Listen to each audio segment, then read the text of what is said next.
Hi students, welcome back. Today we will learn examples of non-contact forces. In the previous class we learned that magnetic force is an example of a non-contact force. What is a magnetic force?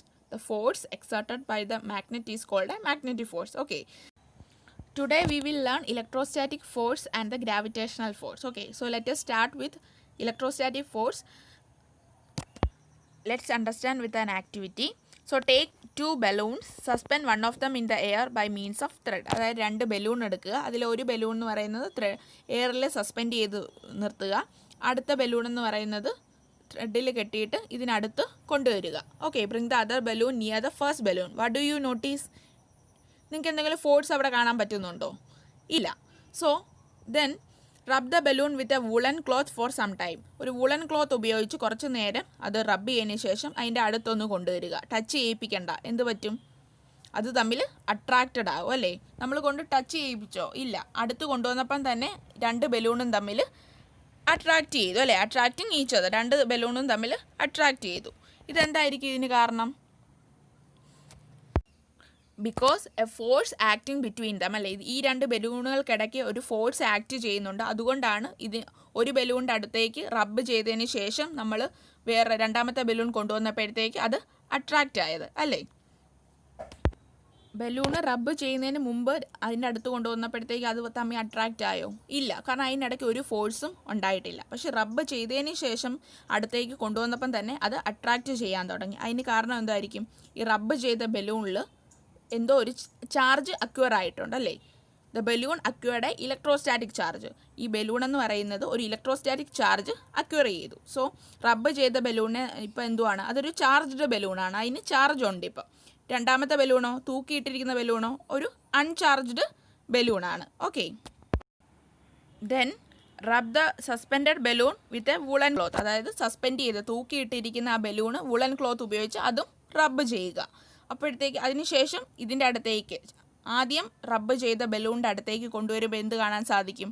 അത് ദൂരെ പോകുന്നതായിട്ട് കാണാൻ സാധിക്കും. അതായത് അവിടെ എന്തുവാണ് നടന്നത്? റിപ്പൾഷനാണ് നടന്നത് അല്ലേ? ഫോഴ്സ് ഓഫ് റിപ്പൾഷനാണ് അവിടെ നടന്നത്.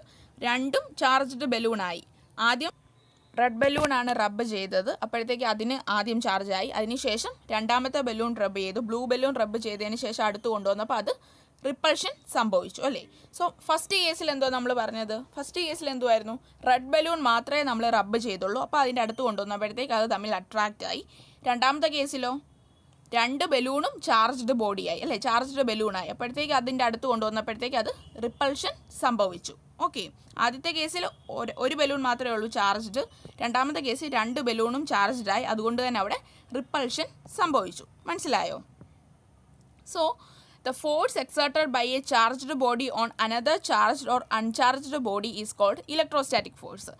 ഇതിനെയാണ് നമ്മൾ ഇലക്ട്രോസ്റ്റാറ്റിക് ഫോഴ്സ് എന്ന് പറയുന്നത്. ഓക്കെ, അതായത് ഒരു ചാർജ്ഡ് ബോഡി വേറൊരു ചാർജ്ഡ് ബോഡിയുടെയോ അല്ലെങ്കിൽ വേറൊരു അൺചാർജ്ഡ് ബോഡിയുടെയോ മേൽ ഒരു ഫോഴ്സ് എക്സേർട്ട് ചെയ്തു. ആ ഫോഴ്സിന് പറയുന്ന പേരാണ് ഇലക്ട്രോസ്റ്റാറ്റിക് ഫോഴ്സ് അല്ലേ? ഫസ്റ്റ് കേസിൽ റെഡ് ബലൂൺ എന്ന് പറയുന്നതാണ് ചാർജ്ഡ് ബോഡി. ആ ചാർജ്ഡ് ബോഡി എന്ന് പറയുമെങ്കിൽ ചാർജ്ഡ് ബോഡി എന്ന് പറയുന്നത് അൺചാർജ്ഡ് ആയിട്ടുള്ള ബ്ലൂ ബലൂണിൽ ഒരു ഫോഴ്സ് എക്സേർട്ട് ചെയ്തു. അതിൻ്റെ ഫലമായിട്ട് അവിടെ ഫോഴ്സ് ഓഫ് അട്രാക്ഷൻ നടന്നു. സെക്കൻഡ് കേസിലോ രണ്ടും ചാർജ്ഡ് ബോഡിയാണ്, അതുകൊണ്ട് അവിടെ റിപ്പൾഷൻ നടന്നു. So this force is known as A electrostatic force. Okay, so നിങ്ങൾക്ക് വീട്ടിൽ തന്നെ ചെയ്യാവുന്ന ഒരു ആക്ടിവിറ്റിയാണ്. കോമ്പ് എടുത്തിട്ട് ചീപ്പ് എടുത്തിട്ട് തലയിൽ ചീകിയതിന് ശേഷം കുറച്ച് പേപ്പർ കുഞ്ഞതായിട്ട് കട്ട് ചെയ്യുക. എന്നിട്ട് ആ ചീപ്പ് പേപ്പറിന് മുകളിലോട്ട് ടച്ച് ചെയ്യേണ്ട, അതിൻ്റെ അടുത്തോട്ട് ജസ്റ്റ് ഒന്ന് കൊണ്ടുവരിക. അപ്പോഴത്തേക്ക് പേപ്പർ എന്ന് പറയുന്നത് കോമ്പിലോട്ട് അട്രാക്റ്റ് ആവുന്നതായിട്ട് നിങ്ങൾക്ക് കാണാൻ സാധിക്കും. ഓക്കെ, അപ്പം നിങ്ങളൊന്ന് ചെയ്ത് നോക്കണം. എന്ത് ചെയ്യണം? ആദ്യം ചീപ്പ് എടുത്ത് റബ്ബ് ചെയ്യണം തലയിൽ. അതിനുശേഷം കുഞ്ഞു കുഞ്ഞു പേപ്പർ പീസിൻ്റെ അടുത്തോട്ട് ഈ കോമ്പ് കൊണ്ടുവരണം. അപ്പം എന്ത് സംഭവിക്കുമെന്ന് നിങ്ങൾ നോക്കണം. സോ ഈ ഫോഴ്സിനെയാണ് ഇലക്ട്രോസ്റ്റാറ്റിക് ഫോഴ്സ് എന്ന് പറയുന്നത്. ഇലക്ട്രോസ്റ്റാറ്റിക് ഫോഴ്സ് എന്ന് പറയുന്ന ഒരു നോൺ കോണ്ടാക്ട് ഫോഴ്സ് ആണ്. Move on to another non contact force, that is gravitational force. What is a gravitational force? Okay, let's understand with an example. When you drop a ball, what happens? നിങ്ങളൊരു ബോളാണെങ്കിൽ drop ചെയ്യുക, എന്ത് പറ്റും?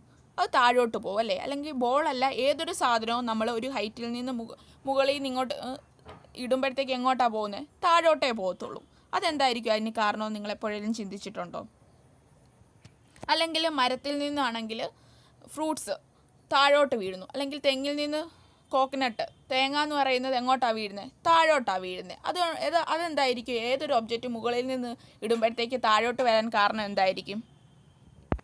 Because earth attracts the object towards it's centre. അതായത് earth എന്ന് പറയുന്നത് ഏതൊരു ഒബ്ജക്റ്റിനെ അതിൻ്റെ സെൻറ്ററിലേക്ക് അട്രാക്റ്റ് ചെയ്യും അല്ലെങ്കിൽ പുള്ള് ചെയ്യും. ഓക്കെ, അതുകൊണ്ടാണ് ഒബ്ജക്റ്റിനെ ഡ്രോപ്പ് ചെയ്യുമ്പോൾ അത് താഴോട്ട് വരുന്നതിന് കാരണമെന്ന് പറയുന്നത് ഇതുകൊണ്ടാണ്. എർത്ത് എന്ന് പറയുന്ന ഏതൊരു ഒബ്ജക്റ്റിനെ, അത് ചെറിയ ഒബ്ജക്റ്റ് ആയാലും വലിയ ഒബ്ജക്റ്റ് ആയാലും എർത്തിൻ്റെ സെൻറ്ററിലേക്ക് എപ്പോഴും അട്രാക്റ്റ് ചെയ്യും അല്ലെങ്കിൽ പുള്ള് ചെയ്യും. ഓക്കെ, മനസ്സിലായോ? സോ ഈ ഫോഴ്സിന് പറയുന്ന പേരാണ് ഫോഴ്സ് ഓഫ് ഗ്രാവിറ്റി എന്ന് പറയുന്നത്. So what is the force of gravity? Objects or things fall towards the earth because it pulls them. This force is called force of gravity അല്ലെങ്കിൽ ഗ്രാവിറ്റി എന്ന് പറയുന്നു. Okay, അതായത് tap open ചെയ്യുമ്പോഴത്തേക്ക് വെള്ളം എങ്ങോട്ടാണ് പോകുന്നത്, ഫ്ലോ ചെയ്യുന്നത്, ഒഴുകുന്നത്? താഴോട്ടാണ്. അതിന് കാരണമെന്ന് പറയുന്നതും ഈ ഗ്രാവിറ്റേഷണൽ ഫോഴ്സ് അല്ലെങ്കിൽ ഫോഴ്സ് ഓഫ് ഗ്രാവിറ്റി മൂലമാണ്. Okay, so gravity is not a property of the earth alone. അതായത് ഗ്രാവിറ്റി എന്ന് പറയുന്നത് എർത്തിൻ്റെ മാത്രമായിട്ടുള്ള ഒരു പ്രോപ്പർട്ടി അല്ല. Okay, in fact, every object in the universe, whether a small or large, exert a force on every other object. This force is known as the gravitational force. Okay, അതായത് ഏതൊരു ഒബ്ജക്റ്റും, അത് ചെറുതായാലും വലുതായാലും, ആ ഒബ്ജക്റ്റ് എന്ന് പറയുന്നത് വേറൊരു ഒബ്ജക്റ്റിന് മേൽ എപ്പോഴും ഒരു ഫോഴ്സ് എക്സേർട്ട് ചെയ്യും. ഈ ഫോഴ്സിനെയാണ് പൊതുവേ നമ്മൾ ഗ്രാവിറ്റേഷണൽ ഫോഴ്സ് എന്ന് പറയുന്നത്. Okay, gravitational force is also A non contact force. Gravitational force എന്ന് പറയുന്നതും ഒരു നോൺ കോണ്ടാക്ട് ഫോഴ്സ് ആണ്. Okay, so hope you all are understand the topic. See you on the next class. Thank you.